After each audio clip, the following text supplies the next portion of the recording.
Jeep Wrangler Sport 2016. How you doing out there, everybody? I am Gypsy J, and I thought I'd go ahead and show you the vehicle that I have been driving for the last 3 years, and I just put 100,000 miles on it. And I thought I'd talk about it since I'm getting ready to replace it with a new vehicle. So let's go ahead and talk about my 2016 Jeep Wrangler, what I love, what most people hate, and why you should or shouldn't get one. And at the end of this video, I have a little trick for those of you who are having an electrical issue that just won't go away. So stick around for that. This video will not be that long. Okay, so we will start fresh. This is a 2016 Jeep Wrangler. I bought this about 3.5, 4 years ago, something like that. And I really started putting some mileage on it when I started doing the channel. And I've got to say that in the overall scheme of things, it's been very reliable. It's gotten me where I have to go. I have driven all over the United States, and like I said, in about 3 years I've actually put 100,000 miles on it. Let's see here, what do I want to say to you really about it, except for, is this for your soccer moms? No, I would not buy one of these. If you think that a Jeep, they're so nice, and you look at the Rubicons and all the newer Jeep, you know, the Wranglers, you just take a look at any of those and you're, man, these look nice, they look comfy. You drive it around, you know, your block a couple times, you're like, oh yeah, I'll buy one of these. Then you get it up on the interstate and you hit a rut in the road, and this thing, I mean, it just rattles, boom, boom, boom, all over the freaking road. I've had people scream when they weren't ready for it, when they hadn't been in a Jeep before. Because when you own a Jeep, and especially one with a soft top, it's extremely loud inside. You will find yourself yelling at the phone, yelling at each other just to hear, including, and I will say this now, Jeep radios suck, they blow, they're garbage. I don't care what you do, Jeep radios stink. So you're cranking it up, the radio sounds terrible, you can barely hear it, you're going down the road. That is the reality of the interstate and a Jeep. When the wind is blowing, you hear it, you feel it, the Jeep will get thrown all over the road. Now, these things do not bother me that much, but I find that they bother other people quite a bit. I have taken many people on a trip, and you know, most of my trips, to be honest with you, are over 1,000 miles. And by the time I'm dropping off that rider, they don't want to go on another trip with me, especially in the Jeep, because it does beat you up. If you're just not into that, you're not going to like a Jeep. Now, what's the love about a Jeep? Pretty much everything. Were you going down the road, and I literally got caught in a blizzard, an ice storm here in Alabama. They said it wasn't going to snow. This was the day after Christmas, a few years back, and I drove down the road. Well, coming back, guess what? It all had changed in just a couple hours, and Huntsville was snow and ice, and it took me hours to actually get back home, but I was able to, well, get around some of the country roads and some areas that you wouldn't normally try and take your vehicle. And of course I did it very carefully, and I'm not telling people to do this, but the Jeep did do what it had to do, and it got me home safely. I have been through all kinds of storms with it, and at the end of the day, I love the Jeep. I think it's great. And I'm going to show you something very interesting. This bumper here on the front, I had to replace the bumper on this thing because a couple years ago I ran over not just one deer but two. They were running together, and the factory bumper right here caved back in and was really like, oh, I don't know, 2 sheets of paper off the tire, and somehow, without destroying the tire or anything, I was still able to drive home. The 2 deer unfortunately did not make it. They were, well, smear of deer. So as far as safety goes, I really feel like a Jeep is really safe. I like the roll bar in it.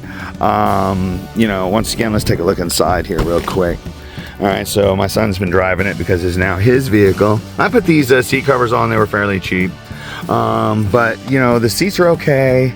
The dashboard, everything in here is plastic. It is. But I've actually had a little leak I've had to deal with occasionally, and that's something else. It's not the actual roof itself, but it's sometimes where the roof and the A-frame, I guess you want to call that, come together. They like to suddenly kind of leak. And this one out of nowhere started leaking, then it stopped, then it started again. So if I was to have to say what, I hate that. Now, would I say this is the first Jeep I've ever owned to do that? Sure is. Never had a Jeep before leak. But this one here, it leaks. See, my son was back here messing with it, and he didn't put this back in here right. So this is a good thing to see. You can see, so when you're back here, a Jeep's real easy to break into, because I don't care what you do. You can just pop this piece in the back, and if you don't put it in right, it'll pop back out going down the road. And as you can see, what he did is here on this side, he just rolled the one side under, but didn't notice that it wasn't reaching over here. So I hope it didn't make you sick with that camera motion. And then of course what's gonna happen, it's gonna rain, and then you got a little toolbox down in here, and that's right underneath the mat there, and it's gonna fill up with water. So anything you got in there will be all nasty and rusty. Okay, having said that, now coming back, Jeeps, you can get them wet, you can get them nasty, you can hose them out practically, and they're gonna keep on going. That's what they're meant to do. Leaking, this is the first one I've had that actually had any kind of leaking issues. So, you know, take that in mind. Like I said, this will be the third one I've owned and the fifth one I've driven, and this will be the first one I've ever had that had any leaking issues at all. So, if you're young and you want to go cruising and do all kinds of fun stuff on the beach and in the mountains and dirt roads and all that stuff, get a Jeep. They're awesome. If you're getting older and you don't like getting beaten up and you want a seat that's comfortable, and after a while you just don't want to hear the road, then I would definitely look at something else than a Jeep, because like I said, they are very loud. So let's see here. That's pretty much all I wanted to say. Jeeps are great, but they're not going to be for everyone. They are a rough riding beast. All right, so having said that, oh, and they're gas guzzlers, and they're boxes, and the wind blows you around, and all that fun stuff, and I think they're for people who enjoy driving and don't mind some noises, then this is the vehicle for you, and I would definitely give you 2 thumbs up. Now, we're going to talk about one little thing that Jeeps have that I have read online, and I couldn't figure out what the deal was, but I actually did figure out what the deal was. So here's the thing. The battery in this died. I changed out the battery. I tightened everything down perfectly. Well, about 2 weeks later, I'm driving down the road, and all of a sudden, you have the airbag light and all the little warning lights come on. I'm like, what the hell's going on? And then they go off. So I go online because I can't figure it out. And I check all my connections, and they're tight, and you know, something like that would be a ground. And then other people are talking about, oh man, I've done all this and it still keeps on doing it and blah, blah, blah. Well, I'm like, hey, hold on a second. The only thing new that's happened to my Jeep was a battery. So I went ahead, and by the way, the battery connection is a 10 millimeter. Matter of fact, what I'm gonna do is I'm gonna pause this. I'm gonna pop the hood and I'm gonna show you what I'm talking about, because I think this is really something that's really important to know. So I'll be right back. All right, so let's continue here. All right, so here's the battery. Here's your engine. It's the V6, and once again, I think this is really a reliable engine. I haven't had any problems. Now, here's your battery, right? So I changed out the battery, la la la. See this stupid, this right here. This is how you tighten down these stupid nuts on here, or how you tighten down the battery clamp. If you over tighten this, it will break. And when it breaks, guess what? Ha ha. You have to replace the entire cable. The entire cable. No. So anyway, here's what happened.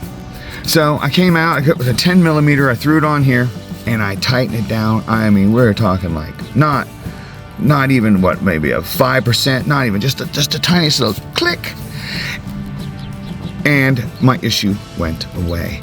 I didn't care how tight this is, all right? This is weird. I don't care how tight this ground is. If you start having that problem, come out and just lightly, I mean just lightly, don't want to strip this out, but lightly turn this, and I guarantee the problem will go away. Well, at least it should. 90% positive your problem will go away. Now, if it doesn't, that means you probably do have a problem with the ground. And if that's the case, I would just run a second ground off of here to somewhere on the body, like I have, by the way. And I'm not selling this or anything, but this is a really cool box that I bought, and it lets you this is all fused for your lighting, right? And this is really cool. So here it's like, basically it's like a cable for your internet or your TV, and you run it up through the dash, and I've got a switch inside. And I'll show you the switch inside here. These switches right here. Oh, let's left that one on. But anyway, this is like $125. Hope this is coming through. There we go. And you can put these different switch plates on there, so you know you can have whatever they say. As you can see here, and you have these in here, and it's just one cable that runs, and there's a hole right up underneath the dash, and you can, you know, on the firewall, and you just run it right through there, and it wasn't hard to set it up at all. And now you just run all your accessories out here under the hood, so you don't have to run 10 billion wires into the cab, okay? And then here, I just grounded it right here. And then because you just have the positive here and you gotta have a ground. So I just ran a ground right to the body, and bam, this is, it works real good. I've had a few different things hooked up to it. But I thought this was a really good switch thing. So I have nothing to do with these companies or nothing, but you know, I found that these work. It's pretty solid. So all right, well, I think I rambled on long enough. I just wanted to talk about the Jeep Wrangler, and I hope this video makes sense. I'm Gypsy J, and I got some great videos and more adventures and a new vehicle coming up, and I can't wait to show you guys. So like I always say, my friends, life is an adventure. I want you to go out and have an adventure, and of course, you know what? You're all absolutely beautiful.